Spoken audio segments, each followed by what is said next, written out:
दिवाली आने वाली थी और घर में राशन बिल्कुल भी नहीं था। मैं एक विधवा औरत थी और बहुत ज़्यादा परेशान थी कि बिना कुछ खाए मेरे बच्चे कैसे रहेंगे। मेरे चारों बच्चे अभी बहुत छोटे थे। मैं अपने बड़े भाई के घर गई ताकि उससे सहायता ले सकूं, लेकिन मुझे देखते ही भाभी ने मुझे बहुत अपमानजनक बातें कही। वह कहने लगी कि उन्होंने अनाथों की जिम्मेदारी नहीं ली है और मुझे दरवाजे से ही भगा दिया, जबकि मेरा भाई बहुत अमीर था। मैं रोती बिलखती खाली हाथ घर लौट आई, लेकिन अगले ही दिन मेरे होश उड़ गए जब भाई का फोन आया। वह रोते हुए बोला कि माँ, रोटी कब बनेगी, अब तो पेट में दर्द होने लगा है। मेरी छोटी बेटी जो सिर्फ 3 साल की थी, व्याकुल नजरों से मुझे देख रही थी। घर में ना आटा था और ना ही खाने पीने का कोई सामान।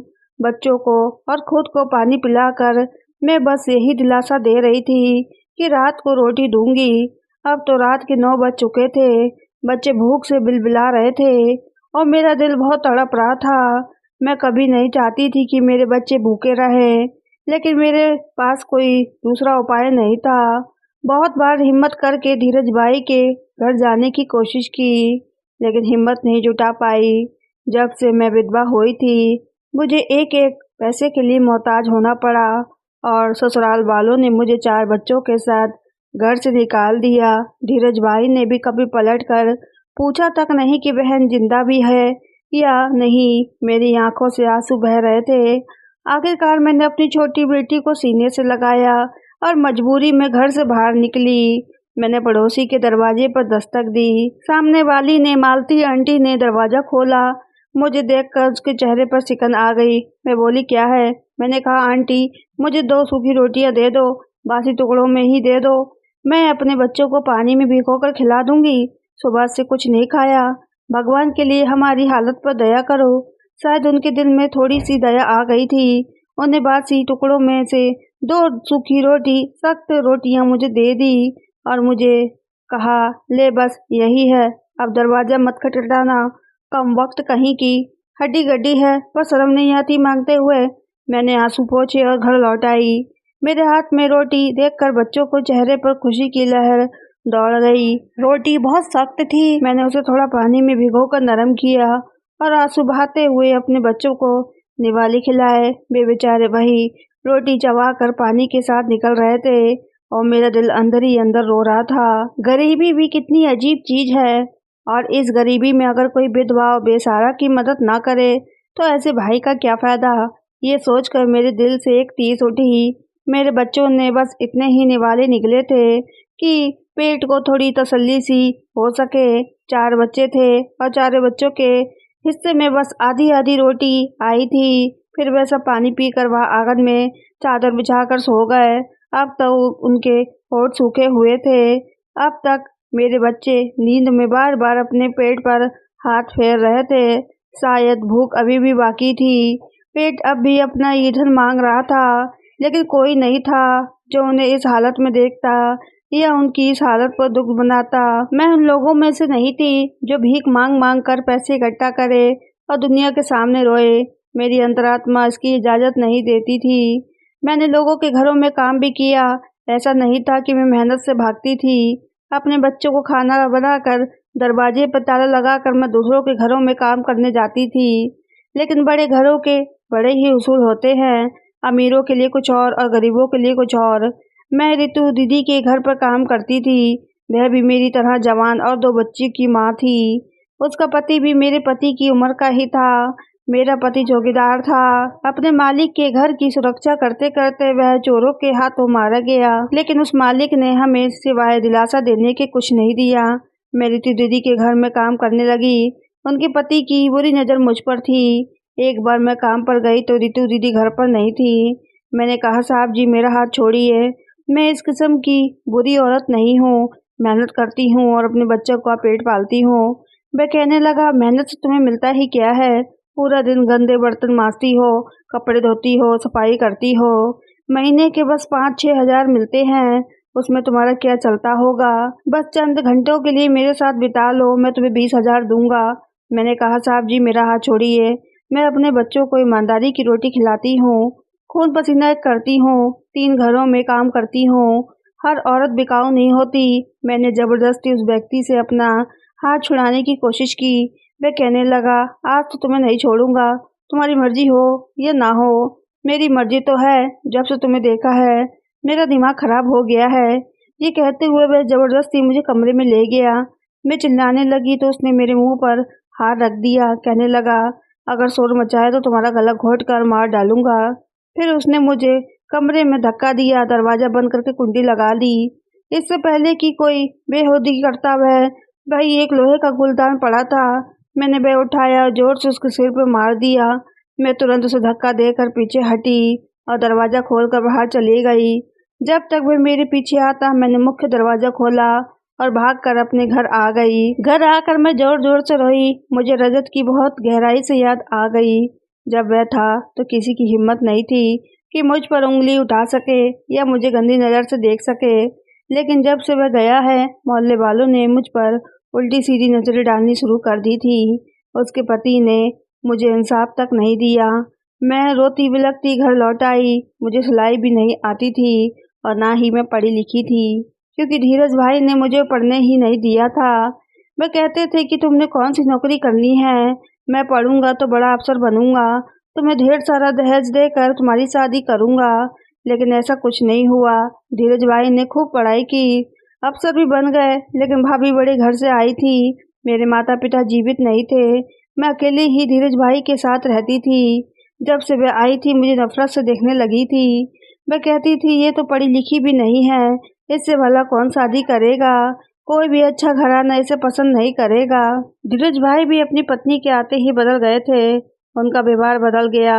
उन्होंने मेरी शादी एक गरीब चौकीदार से करवा दी। मैं उसके साथ भी खुशहाल जीवन जी रही थी, लेकिन किस्मत को शायद कुछ और ही मंजूर था। मैं 4 बच्चों की माँ बन चुकी थी। मेरी सबसे छोटी बच्ची 2 साल की थी। जब रजत मुझे छोड़कर चला गया, मेरा भाई अंतिम संस्कार करते ही शमशान भूमि से सीधे अपने घर चला गया था। और भाभी ने तो इतनी भी जहमत नहीं उठाई कि मुझे तसल्ली के 2 शब्द ही कह देती। वह तो मेरे घर तक नहीं आई, अफसोस तक नहीं किया। मुझे समझ आ चुका था कि भाई कभी मेरी मदद नहीं करेगा। मेहनत करनी चाहिए, लेकिन इज्जत की रक्षा करना मुश्किल हो गया था, इसलिए काम छोड़ दिया। लेकिन अब समझ में नहीं आ रहा था कि घर खर्च कैसे चलाऊं, क्या करूं। दिवाली का महीना शुरू होने वाला था और मेरे घर में भूखमरी की स्थिति थी। मेरे बच्चे भूख से बिलख रहे थे। अब मैं ये सोच रही थी कि काश कोई दान ही दे दे, कोई अपने बचत से दान ही निकाल कर मुझे दे दे, ताकि मेरे बच्चों का पेट भर सके। लेकिन हम जैसे स्वाभिमानी लोगों का कोई हालचाल पूछने वाला नहीं होता। हम अपनी आत्मसम्मान के कारण मर तो सकते हैं, लेकिन किसी के सामने हाथ नहीं फैलाते। बड़ी मुश्किल से मैंने अपने बच्चों की भूख को देखते हुए पहली बार मोहल्ले से 2 सूखी बासी रोटियां मांगी थी, वरना जैसे तैसे मैं कुछ न कुछ कर ही लेती थी। कभी किसी के बर्तन धो देती तो कभी छोटे मोटे काम कर देती। मैंने अपनी पड़ोसन से कहा, नायरा, अगर किसी को अपने घर के जाले साफ करवाने हो या दिवाली से पहले घर की साफ सफाई करानी हो तो मुझे बता देना, मैं कर दूंगी। वे कहने लगी, तुम्हें कोई काम पर नहीं रखता, तुम्हें क्या जरूरत है रितु दीदी के घर चोरी करने की। अब मैं उसे क्या बताती कि मैंने कुछ नहीं चुराया था, वह तो उसका पति था जो मेरी इज्जत लूटना चाहता था। लेकिन मेरी बात पर कौन विश्वास करता। अगर मैं ये बात अपनी जुबान से कहती तो मुझे ही बदचलन कह दिया जाता। हमारे समाज में सिर्फ औरत पर ही आरोप लगते हैं, चाहे वह दोषी हो या नहीं। मेरी बात पर किसी ने भरोसा नहीं करना था। मैंने कहा कि मैंने चोरी नहीं की थी, उन्हें गलतफहमी हुई है। अब उनकी इस गलतफहमी का मैं क्या इलाज कर सकती हूँ। वह कहने लगी कि यहाँ एक मैडम है, तुम्हें वहाँ बस कुछ दिन का ही काम करना है, बाकी तो उसकी नौकरानी काम पर लगी हुई है, वह बस छुट्टी पर गई है। मैंने कहा, ठीक है, मैं कर लूँगी। मैं उस बहन जी के घर चली गई। उन्होंने अपनी दीवारें तक मुझसे साफ करवाई। पूरा घर मैंने 5 दिनों में चमका दिया और उन्होंने मुझे सिर्फ 500 रुपये का नोट दिया। मैंने कहा, बहन जी, बस 500? वे कहने लगी, तुम और क्या चाहती हो, अपनी जान भी निकाल कर दे दूं तुम्हें। मेरी आंखों में आंसू आ गए। मैंने तो पहले ही 1000 रुपये का आटा और राशन उधार ले रखा था, इसी उम्मीद पर कि बहन जी मुझे पैसे देंगी तो मैं पिछला उधार चुका दूंगी। मुझे तो लगा था कि वो मुझे कुछ अच्छा मेहनताना देंगी। जब मैं रोज 5-5 घंटे उनके घर में काम करती थी, लेकिन सिर्फ उन्होंने मुझे 500 रुपये ही दिए। मैं रोने लगी। मैंने कहा, बहन जी, दिवाली का पवित्र महीना आने वाला है, भगवान के लिए मेरे घर राशन भिजवा दीजिए। मैं तो पहले ही 1000 का उधार ले चुकी हूँ। अब मैं 5 दिन से लगातार काम कर रही हूँ। आपके पूरे घर को चमका कर रख दिया है और आपने मुझे ठीक से पैसे तक नहीं दिए। वे कहने लगी, चलो चलो यहाँ से निकलो। जितनी मेहनत की थी उससे ज़्यादा दे दिया है। बहुत मिन्नतें करने के बाद उन्होंने बस 500 रुपये ही दिए, जो मैंने राशन वाले को दे दिए। जब उससे और आटा मांगा तो उसने मना कर दिया। कहने लगा, उधार नहीं दूंगा, अब नकद में दूंगा। तुमने तो तमाशा बना रखा है। उधार ले जाती हो, अगर कल तुम्हें पैसे ना मिले तो भरोगी कहाँ से? मैं रोती बिलखती वापस आ गई। मुझे याद आने लगा कि हर दिवाली पर मेरा भाई गरीबों में राशन बांटता है और उसकी बड़ी तारीफ होती है। मैंने सोचा कि मैं भी उसी से मदद ले लूं, शायद मेरी भी सहायता कर दे। मैंने काले रंग की चादर ओढ़ी और भाई की घर की ओर चल पड़ी। धीरज भाई का घर अब 2 मंजिला बन चुका था। जब मैंने उस गली को देखा तो एक ठंडी हवा भर ली। मेरा सारा बचपन इसी गली में खेलते हुए गुजरा था। ये नहीं सोचा था कि अपने बच्चों की भूख के चलते मुझे एक दिन इस गली में दोबारा आना पड़ेगा। जब भाभी ने मुझे विदा किया था तो मेरे कान में कहा था कि अब मायके की चिंता अपने दिल और दिमाग से निकाल देना। हमारे भी बच्चे हैं, अपने भी खर्चे हैं। कोशिश करना कि रजत से ही अपनी सारी ज़रूरतें पूरी करवाना। मैंने ये बात गांठ बांध ली थी। कभी जाती भी तो भाभी का व्यवहार ऐसा होता कि दिल दुख जाता। हमें स्टील के गिलास में पानी देती थी, खाना तो दूर की बात, कभी चाय तक नहीं पूछती, बस पानी पिलाया और पूछना शुरू कर दिया, कब जाओगी, हमें कहीं बाहर जाना है। मैं बच्चों के साथ वापस आ जाती। रजत तो मायके जाता ही नहीं था। कहता था तुम्हारा भाई और भाभी मुझे इज्जत नहीं देते। मैं सूखी रोटी खा लूँगा लेकिन किसी से मांगूंगा नहीं। देखो उनके नखरे, और मेरा उसूल है कि जहाँ इज्जत ना हो वहाँ कदम नहीं रखना चाहिए। मैंने भी ऐसा करना शुरू कर दिया, अपने ही घर में दिल लगाना, क्योंकि शायद मेरे भाई का स्तर बहुत ऊंचा हो गया था। उसे अब मुझ जैसी गरीब बहन से मिलना पसंद नहीं था। फिर मैं किस मुंह से भाई के पास जाऊं?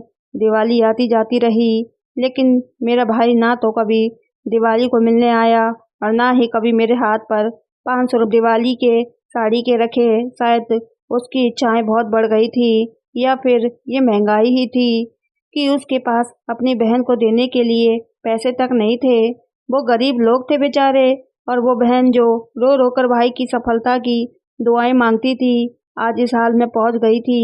लेकिन भाई के दिल में जरा सा भी हमदर्दी भाव नहीं था। मैंने अपना चेहरा छुपा लिया, कहीं मेरा चेहरा देखकर मेरी भाभी के माथे पर सिकन ना पड़ जाए।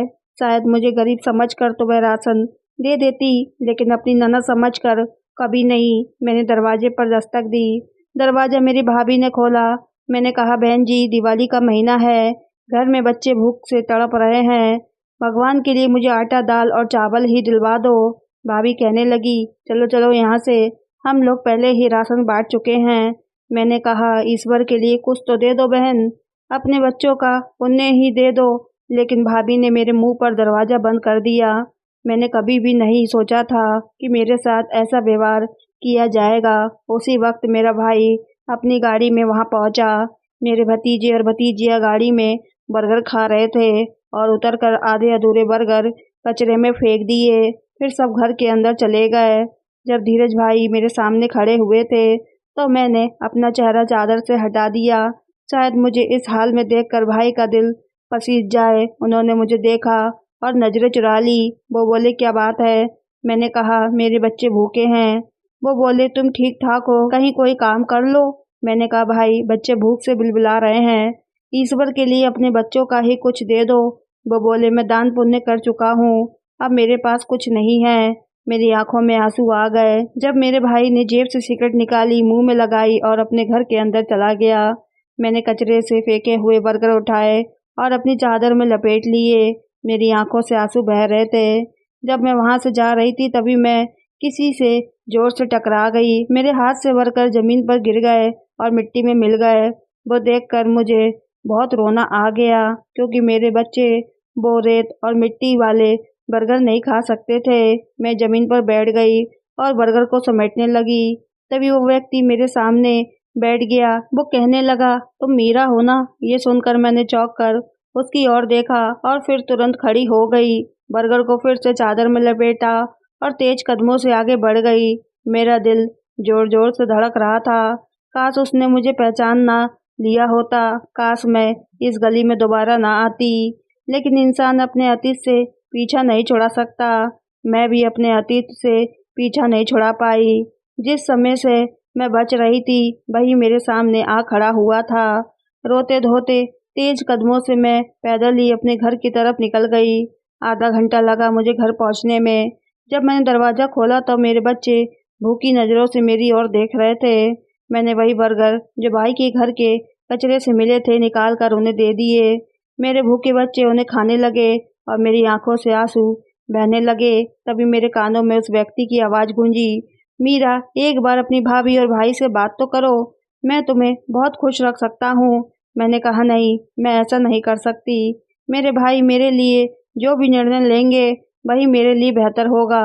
मैंने तुम्हें कभी कोई उम्मीद या आशा नहीं दिलाई। मैं कहने लगा, मैंने कब कहा? लेकिन मैं तुम्हारे लिए कुछ भी कर सकता हूँ। तुम्हारे भाई को पैसे की ज़रूरत है तो मैं उसे पैसा दूंगा, लेकिन तुम भी वादा करो कि मेरा इंतज़ार करोगी। लेकिन मैंने इनकार कर दिया। मैंने कोई उम्मीद या भरोसा नहीं दिलाया था। मुझे अपने भाई पर बहुत गर्व था। जो भी निर्णय वो मेरे लिए करेंगे वह मेरे लिए अच्छा होगा। निरंजन ने कहा, मैं जा रहा हूँ। 5 साल बाद लौटूंगा।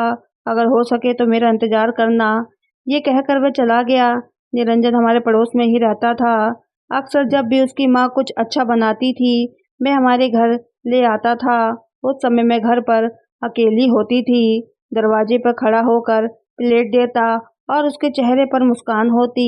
जब मैं उसके हाथ से प्लेट लेकर खाली बर्तन उसे लौटाती तो वह कहता, आप बहुत अच्छी हैं, मुझे आप बहुत अच्छी लगती हैं। और मैं घबरा कर दरवाज़ा बंद कर देती। हर बार यही शब्द कहता था, इससे ज़्यादा कुछ नहीं कहता था। एक बार धीरज भाई ने उसे देख लिया और मुझसे पूछने लगे, ये कौन है? मैंने कहा, पड़ोस से आया है। वह बोले, आगे से अगर ये आए तो दरवाज़ा मत खोलना। वे बहुत गुस्से में थे। मैं घबरा गई थी। उसके बाद धीरज भाई ने मुझसे कहा कि उन्हें एक लड़की पसंद है और वह उससे शादी करना चाहते हैं। उन्होंने अपनी पसंद की लड़की से शादी कर ली। मुझे लगा भाभी आएगी तो मेरी ज़िंदगी में भी सुकून आ जाएगा, लेकिन शायद सुकून मेरी किस्मत में था ही नहीं। भाभी सारे घर के काम मुझसे करवाती थी और भाई के बदले हुए व्यवहार को देखकर मैं हैरान थी। वे वही करते थे जो भाभी कहती थी। एक बार निरंजन खाना लेकर आया तो मैंने दरवाज़ा खोला। उस वक्त भाभी ने मुझे बहुत डांटा, मेरे मुंह पर थप्पड़ भी मारा। मेरी आंखों से आंसू बह रहे थे। जब मैंने दरवाज़ा खोला वह सामने खड़ा था। मैंने उसके हाथ से प्लेट ली तो वह बोला, क्या बात है, तुम्हें किसी ने कुछ कहा? जैसे ही मैंने प्लेट पकड़ी भाभी मेरे पीछे खड़ी थी। वह कहने लगी, तो ये सब हो रहा है हमारे भाई और मेरे सामने? तुम इस लड़की के साथ प्रेम बढ़ा रही हो? मैंने कहा, ऐसा कुछ नहीं है भाभी, मैं बहुत डर गई थी। निरंजन कहने लगा, आप गलत समझ रही हैं। लेकिन भाभी बोली, मैं सब कुछ ठीक समझ रही हूँ। अब धीरज को आने दो, मैं तुम दोनों की असलियत उसके सामने रख दूंगी। ये कहकर भाभी घर से बाहर निकली और निरंजन के घर चली गई। वहां जाकर उसकी माँ से बहुत बदतमीजी से बात की। तुम्हारा बेटा मेरी ननद को अपने प्यार में फंसाने की कोशिश कर रहा है और न जाने क्या क्या कर चुका है। अगर तुमने अपने बेटे को काबू में नहीं रखा तो मैं इस पूरे मोहल्ले में बदनाम कर दूंगी। वो बेचारी शरीफ महिला, उसने निरंजन को 2 थप्पड़ मारे। निरंजन कहता रह गया, मैंने ऐसा कुछ नहीं किया, ये औरत झूठ बोल रही है। लेकिन उसकी माँ ने कहा, आइंदा तुम उनके घर नहीं जाओगे। उसने हमारे घर आना जाना बंद कर दिया। बस एक बार आया था, छत पर मैं कपड़े डाल रही थी। उसने कहा, बस मेरा इंतज़ार करना, मुझे 5 साल लगेंगे, मैं तुम्हें इस हालत से निकाल लूँगा। लेकिन मैंने उसका इंतज़ार नहीं किया। मुझे डर लगता था कि कहीं अपने भाई की नज़रों में मैं बुरी ना बन जाऊं। लेकिन जब भाई ने मेरा रिश्ता रजत से तय कर दिया तो मैंने निरंजन को बहुत याद किया, क्योंकि रजत एक चौकीदार था। एक बंगले के बाहर पहरेदारी की नौकरी करता था और मेरी भाभी के कहने पर मेरे भाई ने मेरा रिश्ता उसके साथ जोड़ दिया। इनकार करने का अधिकार तो मेरा भी था, लेकिन अगर मैं मना करती तो भाभी न जाने मुझ पर कैसे कैसे आरोप लगा देती। मैंने रजत के साथ भी खुशी खुशी समय गुजार लिया। ये बात अलग है कि हमारा साथ बहुत कम रहा। पता नहीं क्यों आज निरंजन से आमना सामना हो गया। मुझे कई सालों बाद देखकर मैं बहुत खुश हुआ होगा, क्योंकि मैंने ही उसे ठुकराया था और आज मैं इस हालत में पहुंच चुकी हूँ। वो तो कहता था कि मैं तुम्हें बहुत खुश रखूंगा, मैं तुम्हारे लिए दुबई जा रहा हूँ, बहुत सारा पैसा कमा कर लाऊंगा। शायद अब तक वह सब कुछ भूल चुका होगा। समय बहुत आगे निकल चुका था। मेरे 4 बच्चे हैं और मैं अब बेसहारा जिंदगी जी रही थी। खैर, मैं सोच रही थी कि अब क्या करूं। भाई के घर से तो खाली हाथ लौट आई थी। उसने तो पलट कर भी नहीं देखा कि उसकी बहन ने उसके लिए क्या क्या कुर्बान किया। लेकिन आज तक जो कुछ मेरे भाई ने मेरे साथ किया, मैं फिर भी उसे पोस नहीं पाई। मेरे हिस्से तक का कुछ भी नहीं दिया। कहता था सब कुछ उसी का है, या माँ बाप को छोड़ी हुई संपत्ति उसी के पैसे की है। बहन जैसे मैं थी ही नहीं। मैं इन्हीं सोचों में डूबी थी कि दरवाजे पर दस्तक हुई। मैंने दरवाजा खोला तो निरंजन सामने खड़ा था। उसे देखकर मेरी आंखों से आंसू बहने लगे। मैं कहने लगा कि अंदर आने की अनुमति नहीं दोगी? मैंने कहा नहीं, मेरा पति अब जीवित नहीं है और मैं किसी पराये पुरुष को घर में प्रवेश नहीं देती, वरना मोहल्ले वाले जीना मुश्किल कर देंगे। बस मेरे पति की अपनी छत है ये, जहाँ मैं सिर छुपाए बैठी हूँ, इसलिए आप जा सकते हैं। मैं वहाँ से वापस चला गया, लेकिन अगले ही दिन फिर दरवाजे पर दस्तक हुई।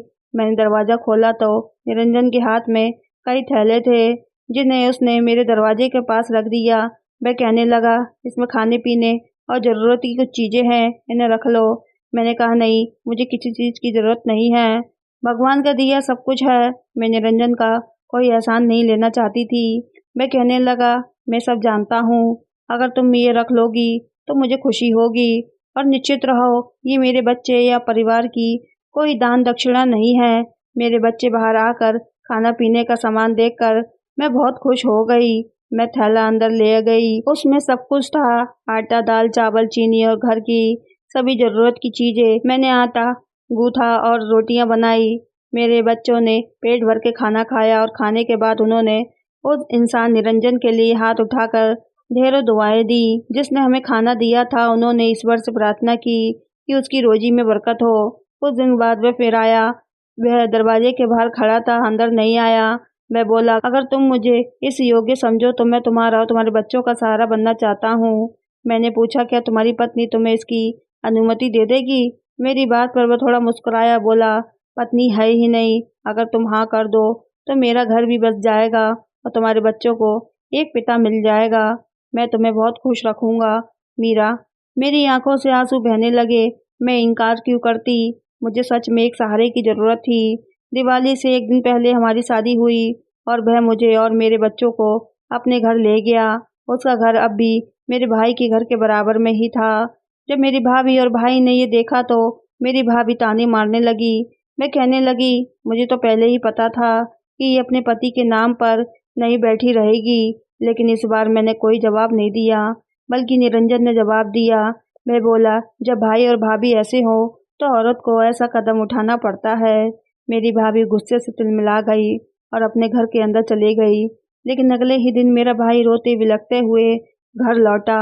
उसकी आवाज़ें सुनकर मेरा दिल जोर जोर से धड़कने लगा। उसकी फैक्ट्री, जिसमें उसने करोड़ों रुपए लगाए थे, जलकर राख हो गई थी और वह अब कर्ज में डूब चुका था। बहुत सारे लोग अपना पैसा वापस मांगने लगे और उन्हें ये घर भी बेचना पड़ा। मेरी भाभी और भाई अब सड़क पर आ चुके थे। ये ईश्वर का न्याय है। वे एक पल में बादशाहत दे देता है तो अगले ही पल में सब कुछ छीन भी सकता है। उसके दिए हुए धन को आगे बांटना चाहिए, घमंड नहीं करना चाहिए। मेरे भाई ने ऐसा नहीं किया था। उसने मेरा हक छीना था, मेरी उपेक्षा की थी, इसलिए ईश्वर ने उससे सब कुछ छीन लिया। अब मेरे पास सब कुछ था, अपना घर, गाड़ी, बच्चे अच्छे स्कूल में पढ़ रहे थे। ईश्वर ने मुझे मेरे धैर्य का फल दिया था। निरंजन के रूप में अब मेरा भाई किराए के घर में रहता था और उसके बच्चे उससे तरह तरह की मांगे करते थे। दाल सब्जी नहीं खानी, हमें मांस खाना है, बर्गर खाना है। वे वही चीज़ें मांगते थे जिन्हें उन्हें पहले की आदत थी। लेकिन अब उनके पिता के पास उतना पैसा नहीं था। पर मैं उसकी बहन थी, मेरा दिल पत्थर नहीं था। मैं हर महीने उसके हाथ में कुछ पैसे रख देती ताकि उसे कभी अपने बच्चों के लिए सूखी रोटी के लिए किसी के दरवाजे पर ना जाना पड़े। मेरी आप सभी से विनती है कि कृपया अपनी बहनों के साथ अच्छा व्यवहार करें। अगर वह विधवा है या बेसहारा है तो उन्हें अकेला ना छोड़ें। उनके साथ प्रेम और सहानुभूति से पेश आएं, क्योंकि ज़रूरी नहीं कि हर बहन की ज़िंदगी में कोई निरंजन जैसा व्यक्ति हो। हो सकता है उसे सिर्फ आपके ही सहारे की ज़रूरत हो। तो दोस्तों, इस कहानी के बारे में आपकी क्या राय है, हमें कमेंट करके ज़रूर बताएं। कहानी अगर पसंद आए तो चैनल को सब्सक्राइब, वीडियो को लाइक करना ना भूलें। फिर मिलते हैं आपसे एक नई कहानी के साथ। जब तक के लिए दीजिए इजाज़त। धन्यवाद।